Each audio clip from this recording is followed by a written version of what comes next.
उधर मौजूद था। उसने मेरी तरफ देख के कहा, डकी तेरे से पैसे किसने लिए? मेरा दिल इधर मुंह में आ गया। मैंने कहा यार ये मेरे साथ क्या हो रहा है। अब क्योंकि उसने मेरे से डायरेक्ट पूछा कि तेरे से पैसे किसने लिए हैं, उसने मेरे से ये भी नहीं पूछा क्या तेरे से कोई पैसे ले रहा है, उसने मेरे से कहा कि तेरे से पैसे किसने लिए। मैंने कहा कि जी ये शुएब रियाज और उसकी टीम ने, इन्होंने जो है वो पैसे ऊपर हायर अफसरान को भी पहुंचाने हैं। कहता अच्छा कोई डिटेल है तेरे पास? मैंने कहा कि सर मैं तो इनके साथ हवालात में था, जेल में, सेल में, तो मेरी सिर्फ फैमिली को पता है कि एग्जैक्टली क्या हुआ। फैमिली 5-10 मिनट के लिए मेरे से मिली थी, लेकिन उन्होंने मुझे बहुत छोटा छोटा मोटा मोटा बताया, ज़्यादा डिटेल का मुझे नहीं पता। तो फिर उसने पूछा कि कितने पैसे लिए हैं। मैंने कहा जी 60 लाख रुपए लिए। वो भी मेरी वाइफ को नामजद करने का कह रहे थे कि जो मेरी बीवी को अरेस्ट कर लेंगे, अगर आप चाहते हैं कि हम आपकी वाइफ को अरेस्ट ना करें तो ये 60 लाख रुपया पहुंचाएं। तो वो हमें 60 लाख रुपया उसका हमने दिया। उसने कहा ठीक है तू जेल जा, लेकिन उससे पहले कहीं से कॉल करवा और अपनी फैमिली को कह कि तेरा एक दोस्त मिलने आ रहा है, उससे मिलने। मैंने कहा ठीक है।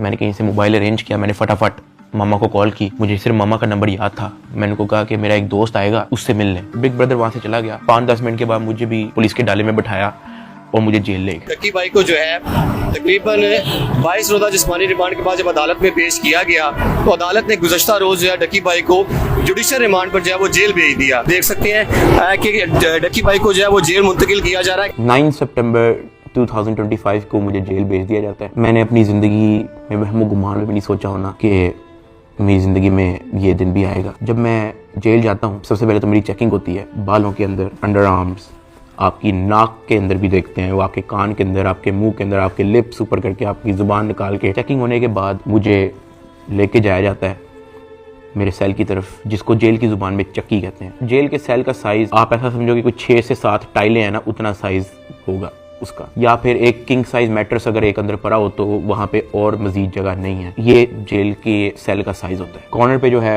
वॉशरूम लगा होता है जो कवर्ड नहीं होता। उसके आगे एक छोटी सी दीवार लगी होती है, यानी कि अगर आप खड़े हुए हो तो बाहर से देखने वाला बंदा आपको नंगा देखेगा, लेकिन अगर आप वॉशरूम करने के लिए बैठे हो तो आपके चेस्ट से ऊपर ऊपर जो है आप विजिबल होगे, नीचे आप कवर्ड होगे। इस हद तक बस दीवार होती है वहाँ पे। उसी के ऊपर जो है वो एक टूटी लगी होती है पानी की। मैं जब अपने सेल में आता हूँ तो शाम हो जाती है, मुझे सेल में लाते ही लॉक कर दिया जाता है, क्योंकि मेरा नया नया एक्सपीरियंस होता है। मुझे नहीं समझ आ रही होती है कि मैं कहाँ पे आ गया हूँ। मैं इधर उधर देखता हूँ, परेशान हो जाता हूँ कि ये क्या हो रहा है मेरी ज़िंदगी में। बहुत ऊंचा पंखा लगा होता है जहाँ से मुझे आइडिया होता है कि कोई चाह के भी खुदकुशी नहीं कर सकता। अंधेरा हो जाता है, मुझे कुछ समझ नहीं आ रही होती कि मैंने क्या करना है। खैर मैं दीवार के साथ लग के बैठ जाता हूँ बिल्कुल ऐसे ही, और सोचता रहता हूँ कि ये मेरी ज़िंदगी कहाँ से कहाँ आ गई है। मैं अपने सेल से बाहर देखता हूँ तो 1.5 लीटर की बोतल पड़ी होती है, उसके ऊपर कैप भी लगा होता है। मेरा हाथ तो वहाँ तक नहीं पहुँचता, लेकिन कोई 15-20 मिनट के अंदर एक इंचार्ज जो है वो वहाँ से गुजर रहा होता है। मैं उसको